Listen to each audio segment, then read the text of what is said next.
Hey guys, tonight we're talking about the strange rules ancient Romans lived by. The ones that sound completely bizarre until you realize they were solving real problems in ways that actually made sense. Not because Romans were superstitious or irrational, but because they were running a civilization of nearly 1 million people without modern technology. And sometimes the solutions looked odd from the outside. So, before you get comfortable, take a moment, like the video, and subscribe, but only if you genuinely enjoy what I do here. And let me know in the comments where you're tuning in from and what time it is for you. It's always fascinating to see who's joining us from around the world. Now, dim the lights. Maybe turn on a fan for that soft background hum. And let's ease into tonight's journey together. If you asked a Roman where they could urinate in the city, they'd point you to a large ceramic jar on a street corner. Not a bathroom, not a latrine behind a building, but a jar, standing right there in public view. And this wasn't a temporary solution or a sign of primitive conditions. This was official policy, enforced with fines, maintained by the city, and absolutely essential to keeping Rome functional. The rule was simple. You couldn't just relieve yourself anywhere on the street. There were designated collection points, these amphorae placed strategically throughout the city, and you were expected to use them. If you were caught urinating elsewhere, you paid a penalty. If you did it repeatedly, the penalties increased. Rome took this seriously. Now, this sounds like basic sanitation, which it was, but the reason it became formalized wasn't just about keeping streets clean. Rome was dense. By the height of the empire, close to 1 million people lived within its walls. Buildings rose 5, sometimes 6 stories high. Streets were narrow. If everyone just went wherever they happened to be standing, the city would have become unlivable within weeks. Not just unpleasant, genuinely dangerous. Romans didn't understand bacteria or germ theory, but they understood patterns. They noticed that when streets became too filthy, when waste accumulated in certain areas, people got sick. Fevers spread through neighborhoods. Children died at higher rates. Elderly people weakened faster. They couldn't explain why scientifically, but they could see the connection clearly enough to act on it. So the city created a system. Designated collection points that channeled waste into predictable locations rather than letting it spread randomly. And here's where it gets interesting. The urine collected in these jars wasn't just disposed of. It was valuable. Fullers, the people who cleaned and processed wool and cloth, needed urine for their work. The ammonia in urine was one of the best cleaning agents available in the ancient world. It could break down oils and grease in fabric. It could help set certain dyes. It was free if you had a collection system. So the city essentially turned a waste product into an economic resource. What would have made streets unlivable if left scattered randomly instead became a commodity that supported an entire industry. The rule about using designated collection points wasn't just about hygiene, it was about making urban life sustainable at scale. You lived in a crowded city. You needed clean clothes. You needed streets you could walk through without stepping in human waste every few meters. This system addressed all of those needs simultaneously. And people followed the rule, not just because of fines, though those existed, but because it made practical sense. The system worked with human behavior rather than against it. People needed to urinate. The city couldn't stop that, but it could organize where it happened in ways that turned a problem into a manageable, even useful, part of urban infrastructure. There's a pattern here that shows up in many Roman rules. They often solved multiple problems at once, addressing immediate practical needs while also serving economic or social functions that weren't immediately obvious. The urine collection rule kept streets cleaner, yes, but it also supported the textile industry, created jobs for collectors, and demonstrated that the city government was actively managing daily life in ways that benefited ordinary people. This wasn't abstract governance. This was concrete, visible, daily intervention that most residents encountered regularly. And it worked because it aligned with what people already wanted. Cleaner streets, functioning industries, a city that didn't smell like an open sewer. The rule didn't force unnatural behavior. It channeled natural behavior into organized patterns. Let's talk about purple clothing. In Rome, there were strict regulations about who could wear purple, specifically a deep purple dye called Tyrian purple. This wasn't a fashion suggestion or a cultural preference. It was law, enforced with real consequences. Only certain high-ranking officials, and eventually only the emperor himself, could wear garments dyed this particular shade of purple. If you were caught wearing it without authorization, you could face serious penalties, including fines, public humiliation, or worse. This sounds like pure vanity, like the kind of arbitrary status symbol that powerful people impose just to remind everyone else of their position. And yes, there was definitely an element of that. Purple was expensive, rare, and beautiful. Restricting it to the elite was a way of making status visible and unambiguous.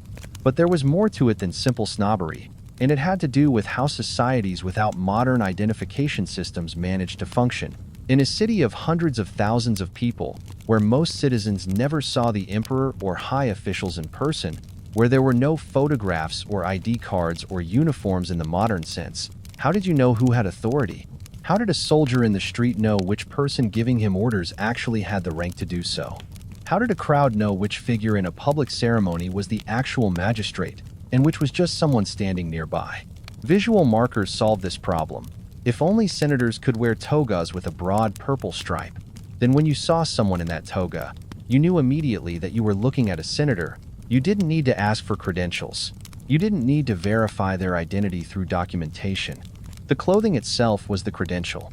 If only the emperor wore garments entirely in Tyrian purple, then that figure in purple was definitively the emperor, not an imposter, not a hopeful pretender, but the actual holder of supreme power. The restriction wasn't just about status. It was about creating a visual language that everyone could read instantly, that communicated hierarchy and authority without words, without paperwork, without the need for constant verification.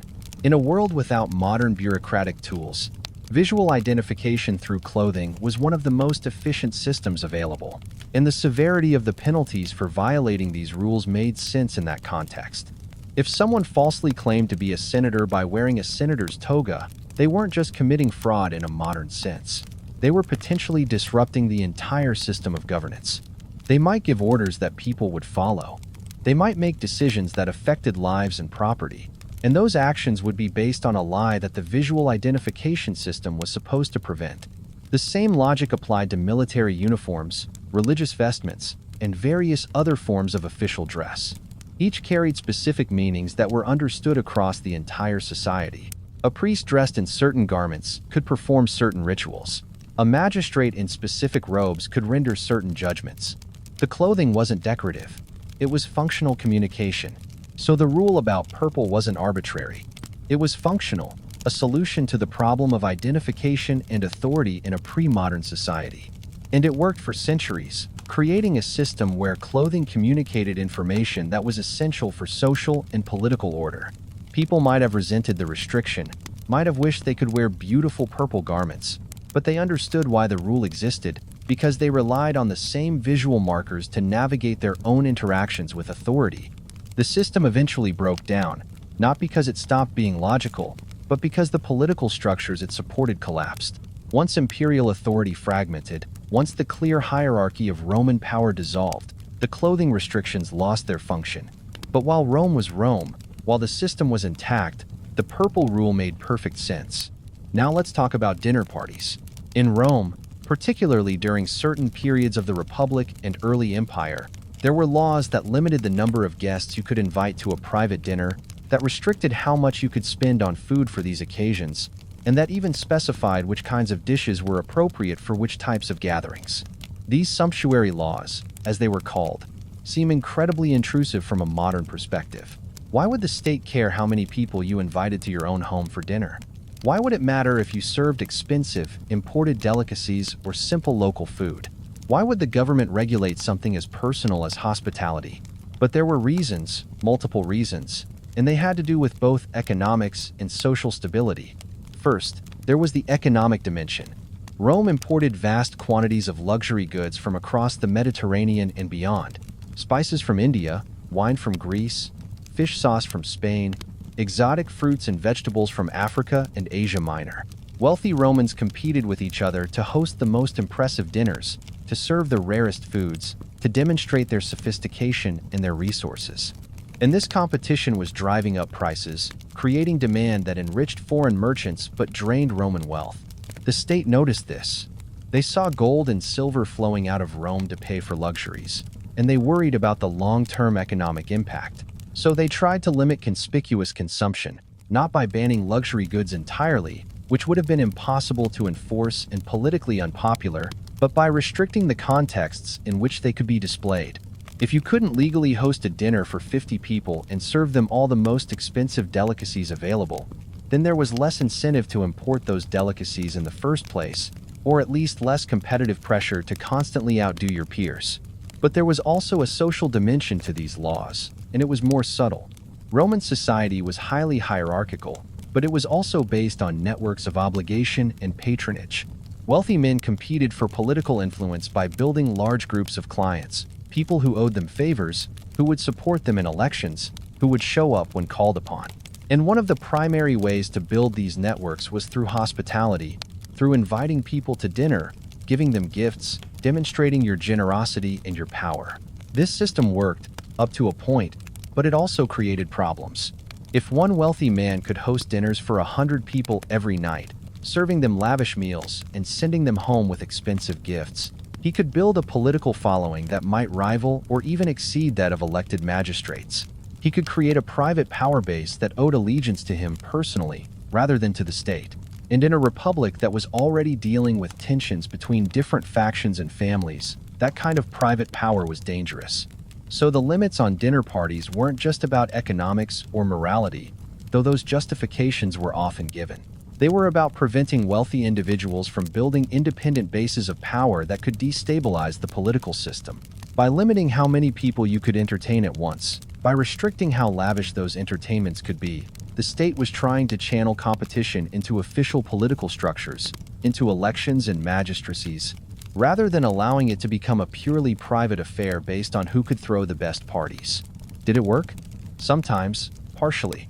The laws were passed and repealed and passed again over the years, which suggests they were difficult to enforce and perhaps not entirely effective, but they existed because they addressed a real concern: the worry that unchecked private generosity and hospitality could undermine public institutions.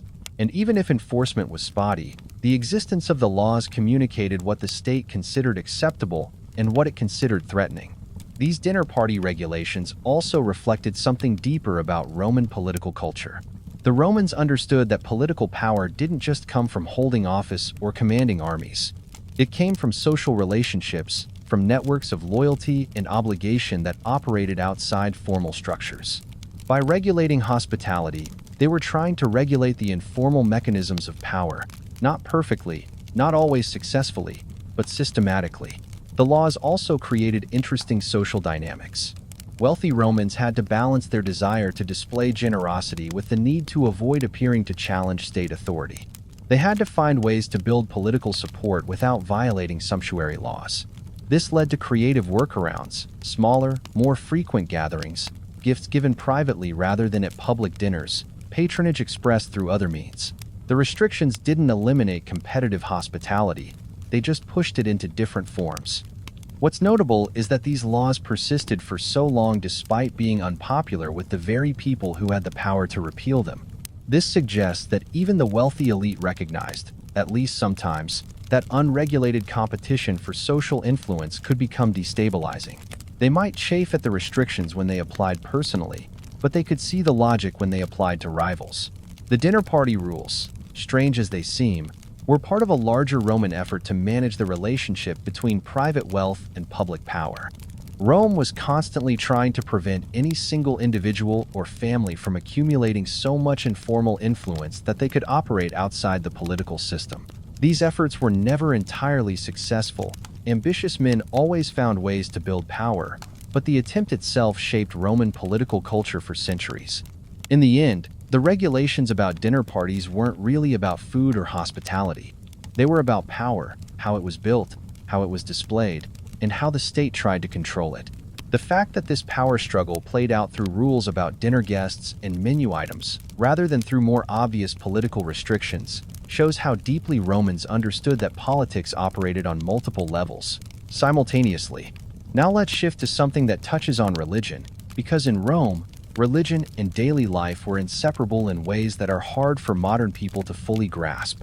There were rules about taking auspices, about observing omens, and about what to do if certain types of birds appeared during public ceremonies. These rules could halt business, delay political decisions, and even send armies back to camp when they were prepared to march. To modern eyes, this looks like superstition interfering with practical affairs. Why would you cancel an important vote in the Senate because someone saw the wrong kind of bird? Why would you postpone a military campaign because the sacred chickens wouldn't eat their food?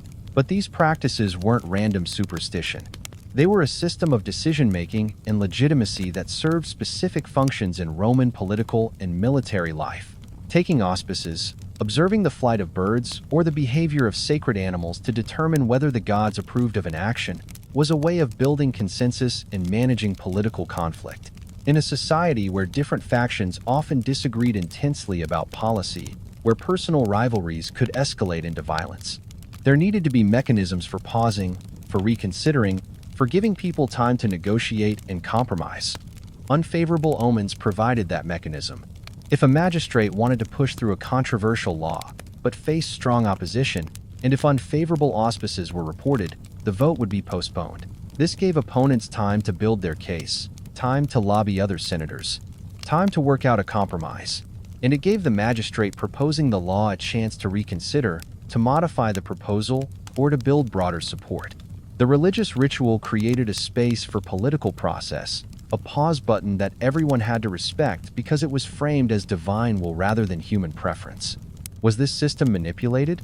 Absolutely. Magistrates who wanted to delay proceedings would sometimes conveniently discover unfavorable omens. Political rivals would accuse each other of falsifying auspices or interpreting them incorrectly. The system was full of gamesmanship. But the fact that the system could be manipulated doesn't mean it didn't serve a function. It meant that even manipulation had to work through established procedures, that you couldn't just force your will on others.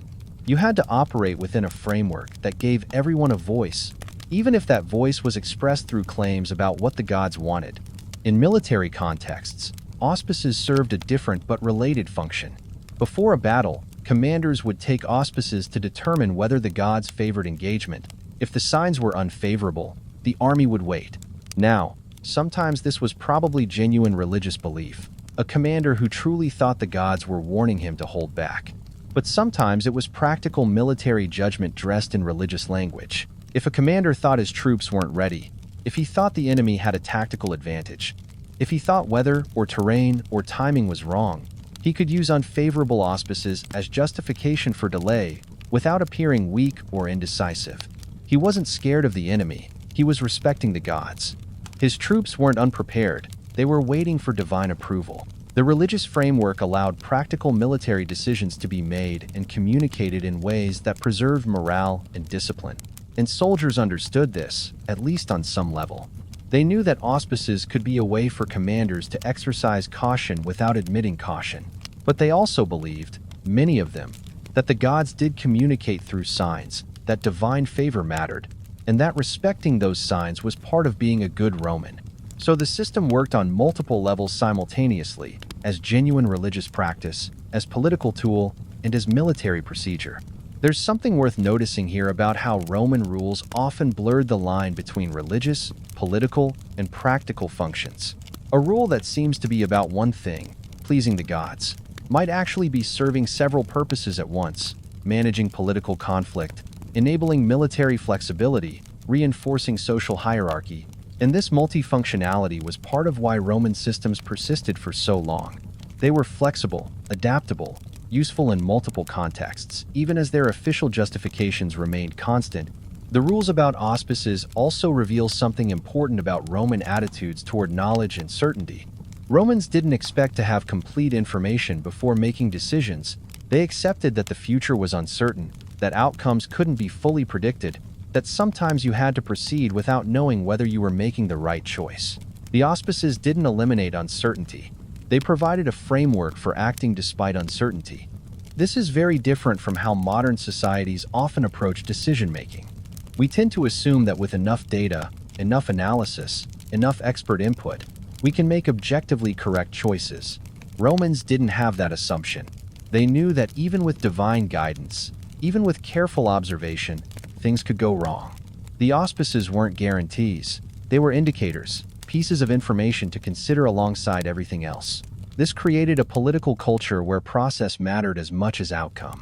If you followed the proper procedures, if you took the auspices correctly, if you respected the god signals, then you had done your duty regardless of whether things worked out. Failure wasn't necessarily a sign that you'd done something wrong.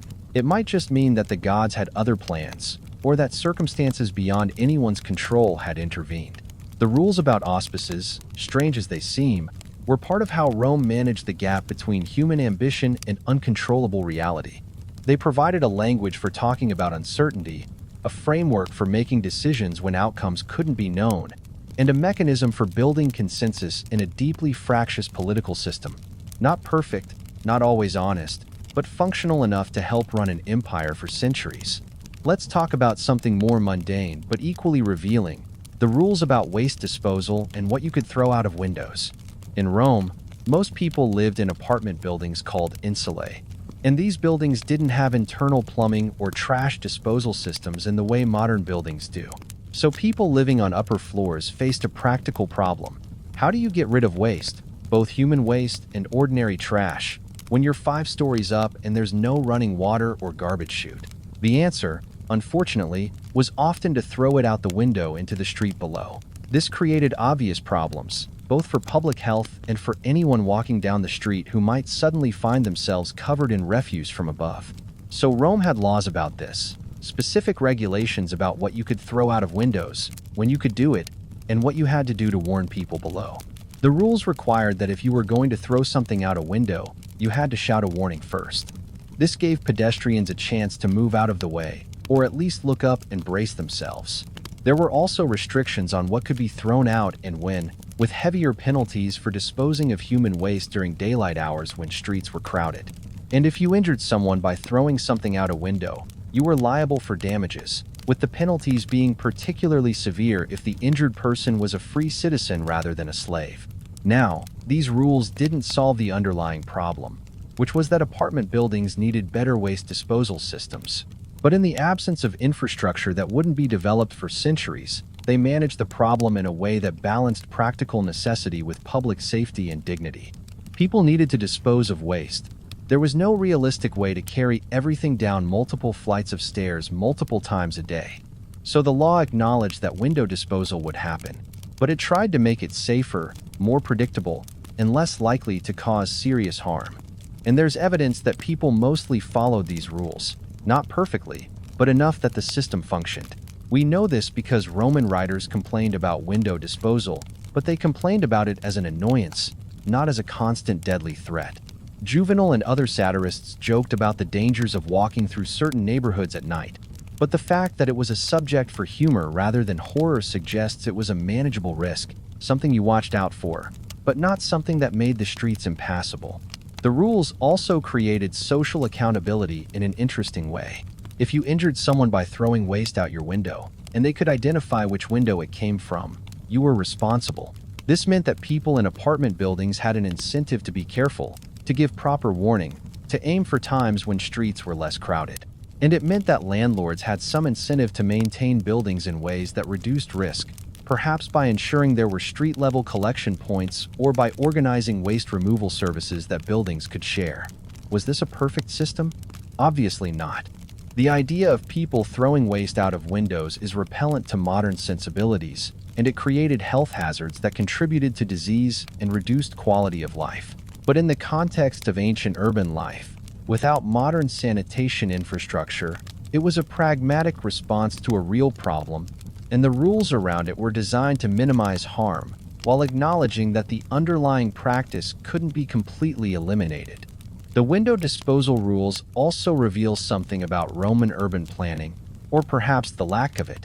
Rome grew organically, without central planning, without zoning regulations, without the kind of systematic infrastructure development that modern cities attempt. Buildings were constructed wherever there was space, often by private developers looking to maximize profit by cramming as many people as possible into limited square footage. The result was a dense, chaotic urban environment where basic services like waste disposal had to be improvised rather than designed. The state responded not by redesigning the city, which would have been impossibly expensive and politically complicated, but by creating rules that made the existing chaos slightly more manageable. This pattern, using regulations to manage problems rather than solving them through infrastructure, shows up repeatedly in Roman urban governance. It wasn't ideal, but it was realistic given the constraints they faced. What's interesting is that these rules about waste disposal coexisted with much more sophisticated systems in other areas. Rome had aqueducts that brought fresh water from miles away. It had public baths that served hundreds of people daily. It had roads that connected the entire Mediterranean world. But it couldn't figure out how to get trash from upper-story apartments to street level without throwing it out windows. This wasn't because Romans were stupid or primitive. It was because some problems are genuinely hard to solve, especially in existing built environments where you can't just tear everything down and start over. The waste disposal rules, humble as they are, remind us that ancient civilizations were dealing with the same basic urban problems we face today, just with different tools and different constraints. They had to manage density, maintain public health, balance individual needs with collective welfare, and do it all without modern technology. The solutions they came up with weren't always pretty, but they kept a city of 1 million people functioning for centuries, which is more than many modern cities can claim. Now let's talk about fire, because in ancient Rome, fire was one of the greatest dangers, and the rules around using open flames were extensive and strictly enforced. Rome had very specific regulations about when and where you could use fire, about what kinds of lamps were permitted in different contexts, and about who was responsible if a fire started and spread. These rules existed because fire was an existential threat to the city. Rome was built largely of wood, with narrow streets and densely packed buildings. Once a fire started, it could spread rapidly, destroying entire neighborhoods. And fires did start regularly. Cooking fires, lamps, heating braziers, all of these were necessary for daily life, and all of them were dangerous in a city made of flammable materials surrounded by more flammable materials. So Rome developed an elaborate system of fire prevention and fire response. There were regulations about the construction of buildings, requiring certain fire breaks and limiting how closely buildings could be packed together, though these regulations were often ignored or worked around. There were rules about lighting, specifying that certain types of open flames could only be used in specific contexts, and requiring that lamps and braziers be attended at all times. There was also a fire brigade, the vigils, a force of men who patrolled the city at night watching for fires and responding when they broke out. But their effectiveness was limited by ancient technology. They had buckets, they had pumps that could spray water short distances, but they didn't have the equipment to fight large fires effectively. So prevention was crucial, and that meant regulating behavior in ways that reduced the likelihood of fires starting in the first place.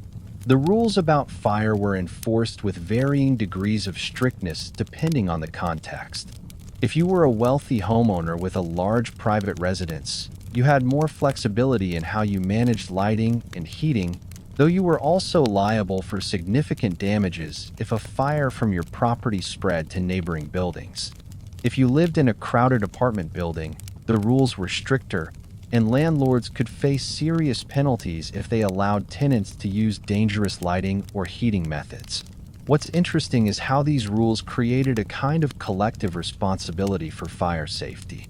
Everyone knew that a fire in one building could spread to others, that the entire neighborhood could burn.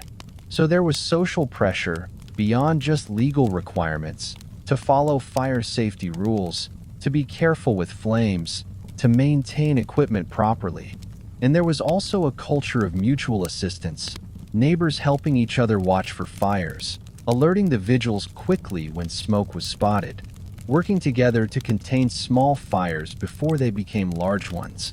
This collective approach to fire safety was necessary because the technology didn't exist to fully prevent or control fires through individual action or centralized authority alone. You needed everyone participating, everyone being careful, everyone watching out for each other. And the rules, by establishing clear expectations and penalties, helped create that culture of shared responsibility. The fire rules also intersected with economic inequality in revealing ways. Wealthy Romans could afford stone construction, metal fixtures, and servants to tend fires constantly. Poor Romans lived in wooden buildings with minimal supervision and maximum risk. When fires broke out, the poor suffered disproportionately, losing everything they owned while wealthy neighbors might lose only part of their property. The rules tried to mitigate this through liability provisions, making property owners responsible for fire damage even when the fire started accidentally. But enforcement was uneven, and wealthy defendants could often avoid serious consequences that poor defendants couldn't escape. What the fire rules ultimately reveal is how pre-modern cities had to manage risks that modern cities handle through technology. We have fire-resistant building materials, electrical systems instead of open flames, professional fire departments with advanced equipment, building codes enforced through systematic inspection. Rome had none of that. They had rules, social pressure, collective vigilance, and hope. The fact that the city survived for centuries, despite catastrophic fires breaking out regularly, is testament to how seriously they took fire prevention, even if their tools were limited. The fire regulations also show how Roman governance worked more broadly. The state couldn't prevent every fire, couldn't watch every building, couldn't guarantee safety, but it could create frameworks that encouraged people to behave carefully, that established liability when things went wrong, and that organized collective response when disasters struck. Not perfect, not always fair, but functional enough to sustain urban life at a scale that wouldn't be matched for over 1,000 years. Let's shift to regulations that touch on economic activity, specifically the rules about weights and measures. Rome had extensive laws about standardization of containers used in trade, about who had authority to verify that merchants were using honest measures, and about penalties for fraud. These rules existed because in a world without electronic scales or standardized packaging, it was very easy for merchants to cheat customers. A merchant might use weights that were slightly lighter than official standards, allowing them to give less product while claiming to give the proper amount. Or they might use containers that looked standard but actually held less volume than they should. Or they might manipulate scales in subtle ways that most customers wouldn't notice. Rome addressed this by establishing official standards, kept at certain temples or public buildings, against which all weights and measures were supposed to be calibrated. There were officials, aediles, whose job included inspecting markets and verifying that merchants were using honest weights and measures. And there were penalties for merchants caught cheating, ranging from fines to public shaming to expulsion from markets. But enforcement was challenging because it required constant vigilance, and because merchants had strong incentives to cheat if they thought they could get away with it. A merchant who shorted customers by even a small amount on each transaction could significantly increase their profit over time. And in a crowded market, with hundreds of transactions happening simultaneously, it was impossible to monitor everyone constantly. So the system also relied on customers themselves, on their knowledge and vigilance. Regular market-goers learned to watch merchants carefully, to test weights when possible, to bring their own containers for comparison, and reputation mattered enormously. A merchant known for honest dealing could build a loyal customer base, while one suspected of cheating might find business drying up as word spread through the community. The rules about weights and measures weren't just about preventing fraud, though that was important. They were also about creating trust in markets, about making trade possible on a scale that supported a city of 1 million people. If every transaction required intense negotiation and verification, if customers couldn't trust that they were getting what they paid for, commerce would slow to a crawl. The standardization rules, by establishing clear expectations and providing mechanisms for verification and enforcement, made markets efficient enough to function at urban scale. And there was a broader political dimension too. The state's role in maintaining honest weights and measures was one of the ways it demonstrated its value to ordinary citizens. The government might not be able to solve all problems, but it could ensure that when you bought grain in the market, the grain merchant wasn't cheating you on the weight. This created a kind of basic legitimacy, a sense that the state was protecting common people from exploitation by the wealthy and powerful. The enforcement of these rules also created interesting social dynamics. Market inspectors had significant power, the ability to fine merchants, to confiscate goods, to ban people from trading. This power could be used honestly to protect consumers, but it could also be abused. Corrupt inspectors might demand bribes to overlook violations, or might target certain merchants while ignoring others based on personal relationships or political considerations. The system worked when inspectors were honest and diligent. It failed when they weren't. What's notable is that despite these challenges, the system persisted for centuries. Romans understood that market fraud was inevitable, that some merchants would always try to cheat, but they also understood that organized response was better than no response. The weights and measures regulations, imperfect as they were in practice, established a principle that the state had responsibility for economic fairness, that merchants couldn't operate without oversight, and that customers had recourse when they were wronged. These rules also evolved over time in response to changing conditions. As trade expanded, as new products entered Roman markets, as commercial relationships became more complex, the regulations adapted, new standards were established for new goods. New inspection procedures were developed. The system was flexible enough to accommodate growth while maintaining its core function of preventing fraud and maintaining market trust. In the end, the rules about weights and measures reveal something fundamental about how complex economies function. Trust is essential for trade. Without trust, every transaction becomes adversarial, every exchange requires verification, and commerce slows to levels that can't support urban civilization. Rome's standardization rules, backed by inspection and enforcement, created enough trust to make large-scale commerce possible. Not perfect trust, not complete trust, but enough trust that millions of transactions could happen daily with most participants feeling reasonably confident they weren't being cheated. This is something modern economies sometimes forget. We have sophisticated financial systems, complex supply chains, global trade networks. But underneath all of that complexity, the same basic requirement exists. People need to trust that weights and measures are honest, that standards mean what they claim to mean, that the rules apply fairly to everyone. Rome understood this 2,000 years ago and built a system that, for all its flaws, managed to sustain one of history's largest and most complex economies. Now let's talk about something that touches on social relations more directly: the rules about patronage and the obligations between patrons and clients. This wasn't codified law in the sense of statutes written down and enforced by courts, but it was a system of rules nonetheless, expectations so strong and so widely understood that violating them carried real social consequences. In Rome, most people of lower social status had a patron, a wealthy and powerful individual who provided them with protection, support, financial help when needed, and connections that could advance their interests. In exchange, clients owed their patrons loyalty, support in political contests, attendance at public events, and various services when called upon.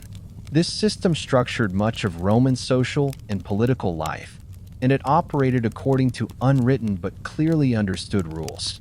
A patron was expected to see clients who came to his house in the morning, to listen to their requests, to provide assistance when appropriate. A client was expected to show up regularly, to demonstrate loyalty and respect, to be available when the patron needed support. Neither side could simply walk away from the relationship without cause, and there were social penalties for patrons who neglected their clients or for clients who abandoned their patrons. These rules existed because they solved coordination problems that would otherwise have made Roman society much more chaotic. In a world without extensive government welfare programs, without modern employment markets, without institutional mechanisms for social mobility, the patron-client system provided a way for resources to flow from rich to poor, for political power to be built and exercised, and for social order to be maintained. For clients, having a patron meant access to resources and opportunities that would otherwise be unavailable. If you needed a loan, needed legal help, needed a job, needed protection from an unfair official, your patron was the person you turned to. And because the relationship was governed by understood rules and expectations, you could rely on your patron to help, within limits, because failing to do so would damage the patron's reputation and make it harder to maintain relationships with other clients. For patrons, the system provided political support and social status. The more clients you had, the more influence you could wield in elections and political debates. When you walked through the forum surrounded by a crowd of clients, everyone could see your power and importance. And because clients were bound by rules of loyalty and obligation, patrons could count on their support in ways that were more reliable than simple bribery or temporary alliances. The rules of patronage weren't enforced by law courts in most cases, but they were enforced by reputation and social pressure. A patron who consistently ignored clients, who took their loyalty for granted and provided nothing in return, would find clients drifting away to other patrons. Word would spread that this person wasn't a good patron, and it would become harder to build political support. Similarly, a client who betrayed their patron, who accepted support and then worked against their patron's interests, would find themselves ostracized, unable to find a new patron, shut out of the networks that made Roman life navigable. This system of rules and expectations, informal though it was, created a kind of social fabric that held Roman society together across vast differences in wealth and power. It wasn't fair or equal. It was fundamentally hierarchical, and it reinforced inequality. But it was also predictable and manageable in ways that purely transactional relationships might not have been. Everyone knew what was expected, everyone understood the rules, and most people, most of the time, followed them because doing so was in their interest. The patronage system also created interesting psychological dynamics. Clients developed genuine loyalty to patrons who treated them well, who fulfilled their obligations, who showed respect despite the status difference.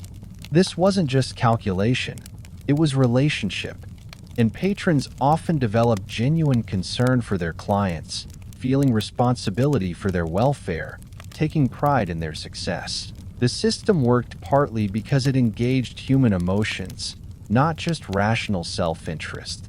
At the same time, the patronage rules created dependencies that limited freedom.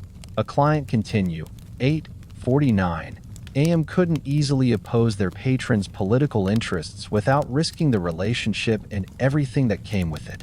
A patron had to maintain numerous relationships that required time, attention, and resources even when more pressing concerns existed.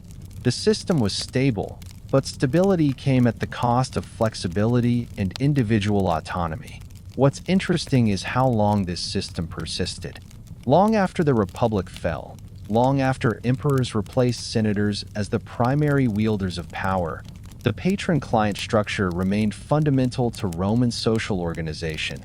It adapted to changing political conditions, but the basic pattern endured because it met real needs that formal institutions couldn't fully address.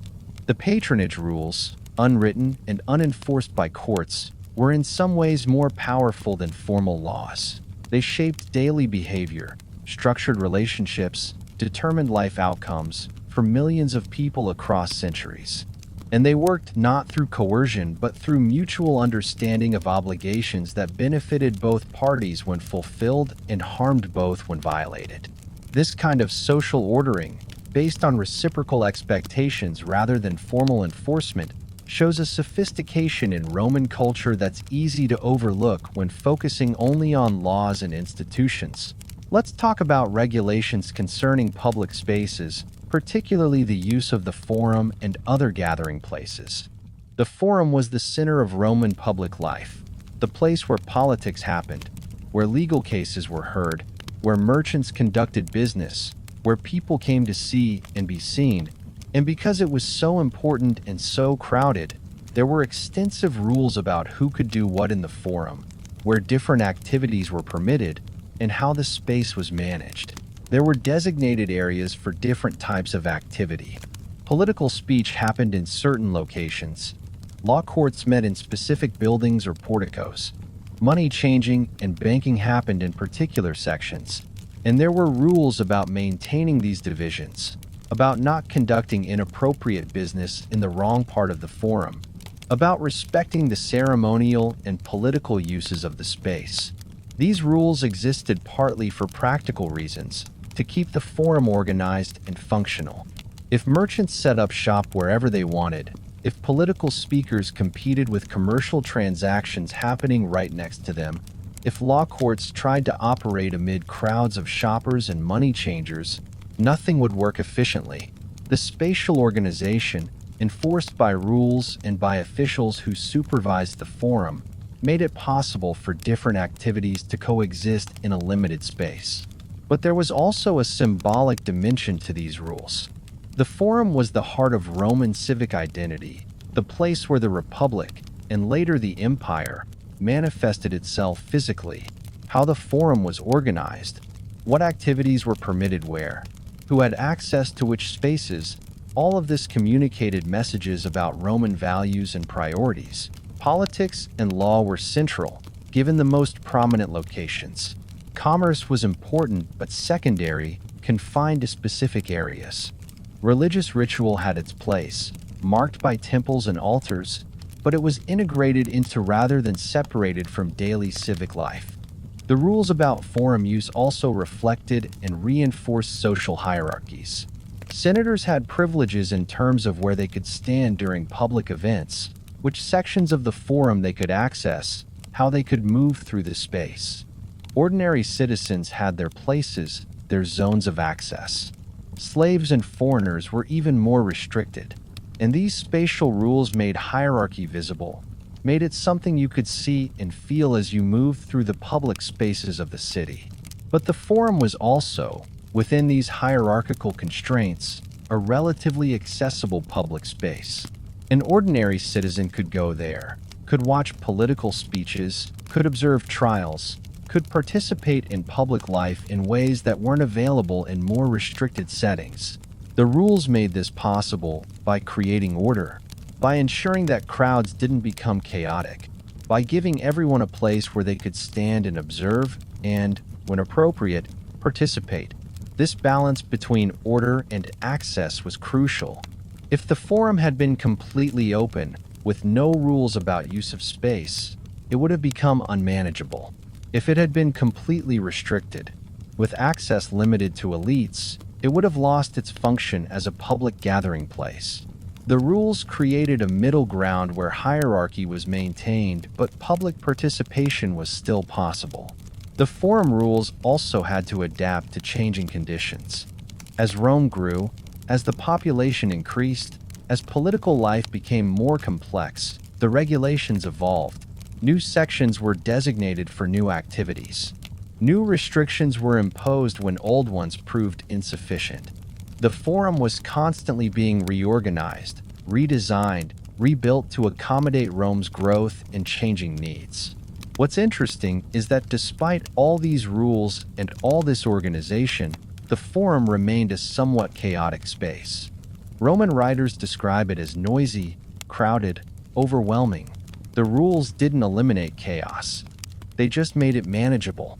They created enough structure that different activities could happen simultaneously without completely interfering with each other. But they didn't try to impose perfect order, which would have been impossible in a space used by thousands of people daily for dozens of different purposes. The forum, with all its rules and regulations, represents Roman urban governance at its most sophisticated. The state was managing a complex multi-use public space, balancing competing demands, maintaining order while allowing access, all without the tools and technologies that modern cities use for crowd control and space management. The fact that it worked, that the forum functioned as Rome's political and commercial center for centuries, shows how effective rule-based spatial organization can be even with limited enforcement mechanisms. The forum rules also reveal something about how Romans thought about public and private space. The forum was public in a way that modern public spaces often aren't. It wasn't just open for access. It was the primary location for activities that defined civic life. Politics, law, commerce, all happened in public view. The rules that governed the forum were therefore rules about how public life itself should be organized, about what activities belonged in public space and how they should relate to each other. This is very different from modern urban planning, which tends to separate different functions into distinct zones: residential areas, commercial districts, government buildings, entertainment venues, all kept apart. The forum integrated everything, putting politics next to commerce, next to law, next to religion, all in one crowded, noisy, overwhelming space. The rules made this integration work by creating invisible boundaries within the shared space, zones that everyone understood even though they weren't physically marked. In the end, the forum rules, like so many Roman regulations, solved practical problems while also shaping culture and values. They made daily life work better. They also communicated what Romans thought mattered, how society should be organized, where different activities belonged in the hierarchy of importance. The rules were functional and symbolic simultaneously, which is why they lasted so long and why understanding them helps us understand Roman civilization more broadly. Now, let's talk about something that seems purely ceremonial but that served important practical functions: the rules about triumphs and military celebrations. When a Roman general won a significant victory, he might be granted a triumph, an elaborate public parade through the city displaying captured enemies, seized treasure, and celebrating the general's achievement. But there were very specific rules about who could be granted a triumph, what qualified as a triumph-worthy victory, and how the ceremony had to be conducted. A general had to have won a decisive victory over a foreign enemy, with a minimum number of enemy casualties. The victory had to have expanded Roman territory or secured Roman interests in significant ways, and the general had to have been operating under his own authority, not as a subordinate to another commander. These rules were enforced by the Senate, which had to formally grant permission for a triumph to occur. These restrictions existed because triumphs were politically powerful events. A successful triumph could launch a political career, could make a general into a major political force, could shift the balance of power within Roman politics. If triumphs were granted too easily, if any minor military success qualified, the political impact would be diluted and the competition for triumphs might drive generals to pursue unnecessary wars just to gain the honor.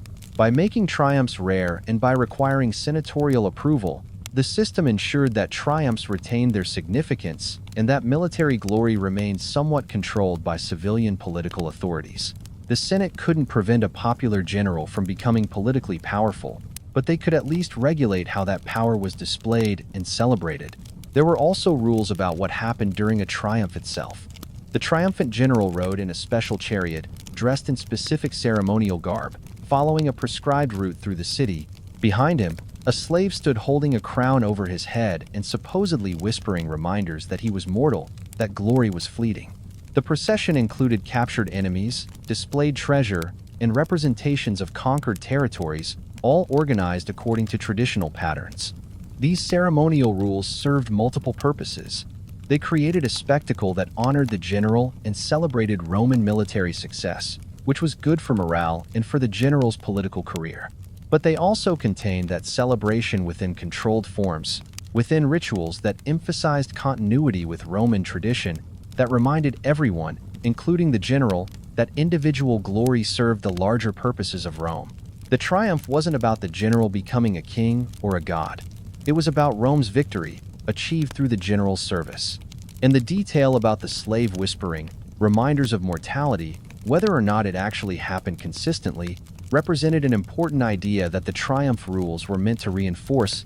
Military success didn't exempt you from Roman values, from the expectation that you remained a citizen serving the state, not a tyrant or autocrat. The triumph honored you, but it also reminded you of your place within the larger community. The triumph rules also created interesting political dynamics. Generals competed intensely for the honor, which meant they had incentive to pursue military success. But the Senate's control over granting triumphs meant that generals also had to maintain good relationships with senatorial elites, had to navigate political considerations alongside military ones. You couldn't just win battles and expect a triumph. You had to win the right battles in the right ways while maintaining political support back in Rome. This system worked reasonably well during the Republic, creating a balance between military achievement and civilian control. But it eventually broke down as successful generals accumulated so much military power that senatorial approval became less relevant. Generals like Julius Caesar could essentially grant themselves triumphs, and the rules that had once constrained military leaders became increasingly symbolic rather than substantive. But while the system functioned, it represented a sophisticated attempt to manage the relationship between military power and political authority. The triumph rules acknowledged that military success deserved celebration and that successful generals would gain political influence. But they also tried to channel that influence through established institutions to make it serve Republican values rather than undermine them. The fact that the system eventually failed doesn't mean it was poorly designed. It means that the pressures of empire, the scale of military operations, and the resources controlled by successful generals eventually exceeded what any regulatory system could contain. But for centuries, the triumph rules helped Rome manage one of the most difficult challenges any republic faces: how to honor military success without letting military leaders dominate political life. The triumph rules also reveal something about Roman attitudes toward glory and memory. Romans cared intensely about reputation, about how they would be remembered, about leaving a mark on history. The triumph was the ultimate form of public recognition, a moment when an individual's achievements were celebrated by the entire city. The rules surrounding triumphs didn't diminish this recognition. They framed it, giving it meaning within a larger narrative of Roman greatness. This matters because it shows how rules can enhance rather than restrict meaningful experience. The triumph was more significant precisely because it was rare and regulated. If any general could have a triumph whenever they wanted, the honor would have meant less. The restrictions created scarcity, and scarcity created value. The rules made the triumph matter by ensuring that only truly significant achievements were recognized in this particular way. In the end, the triumph rules, like so many Roman regulations, served multiple functions simultaneously. They were about military recognition, political control, cultural values, and historical memory all at once. They worked because they aligned with what people wanted: recognition for achievement, while also serving what the state needed: control over military leaders. This kind of multifunctional design is characteristic of Roman law and regulation more broadly, and it helps explain why Roman systems were so durable and influential. As we've moved through all of these different areas of Roman life, from public sanitation to military celebrations, from market regulation to religious ritual, a pattern emerges. Roman rules and regulations, even the ones that seem arbitrary or strange, usually existed for multiple reasons. They addressed practical problems, yes, but they also served social, economic, and political functions. They helped manage a complex urban society. They reinforced hierarchies. They created order and predictability. They balanced competing interests. Understanding these rules helps us understand how ancient Romans experienced their daily lives, how they navigated a world very different from ours, but still recognizable in its challenges and concerns. They worried about sanitation and disease, about economic security, about social status, about maintaining order in crowded spaces. And they created systems of rules and customs to address these concerns, systems that weren't perfect but that mostly worked well enough to sustain one of history's longest-lasting civilizations. The oddness of Roman rules, their specificity and their sometimes surprising scope, reflects the complexity of the society that created them. A simple society doesn't need elaborate regulations about purple clothing or dinner parties or auspices or water distribution. But a society of millions, spread across an empire, with complex hierarchies and sophisticated economy and diverse population, such a society needs extensive rules to function. And Rome created those rules, adapted them over centuries, and enforced them with enough consistency to maintain a working social order for longer than most civilizations have existed. So when we look at these weird Roman rules, we're really looking at the practical wisdom of a society trying to solve hard problems with the tools and understanding available to them. They didn't have modern technology, didn't have modern political institutions, didn't have modern scientific knowledge. But they had careful observation, accumulated experience, and willingness to create and enforce rules that addressed the challenges they faced. And that's why those rules, strange as they sometimes seem, usually made sense for the people who lived under them. The genius of Roman regulation wasn't that every rule was perfect. It was that the system as a whole was adaptive, pragmatic, and functional. Rules could be modified when they stopped working. New rules could be created when new problems emerged. Enforcement could be adjusted based on circumstances. The regulatory framework was rigid enough to provide structure and predictable enough to guide behavior, but flexible enough to accommodate change and diverse enough to address multiple concerns simultaneously. This balance between structure and flexibility is something modern societies still struggle to achieve. We tend to oscillate between too much regulation that stifles innovation and too little regulation that allows harmful behavior to flourish. Rome managed to maintain a middle ground for centuries, creating enough rules to make urban civilization work while leaving enough space for economic activity, social mobility, and individual initiative.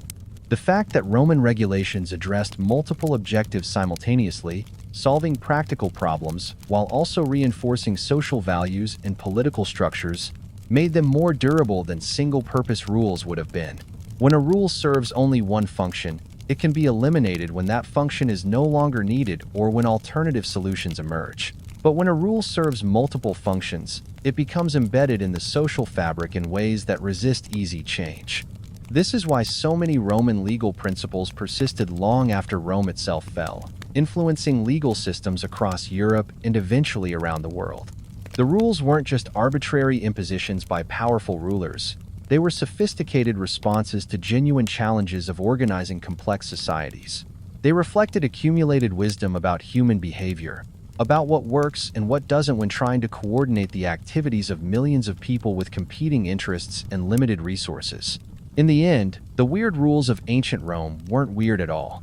They were logical, functional, and often brilliant solutions to problems that every dense urban society faces.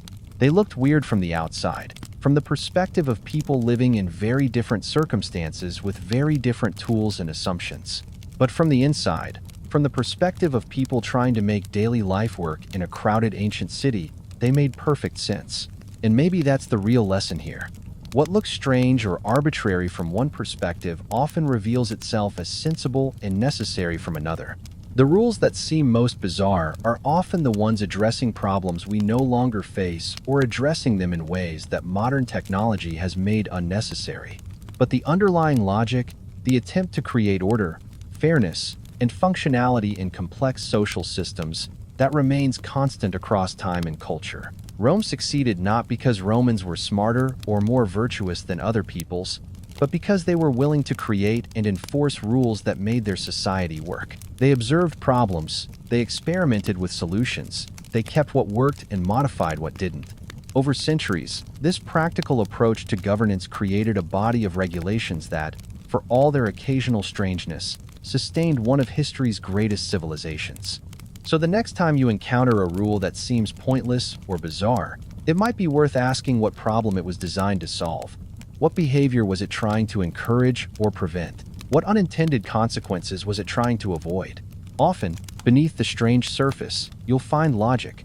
Perhaps not logic that makes sense in your current context, but logic that made perfect sense to someone, somewhere, trying to make their society work just a little bit better.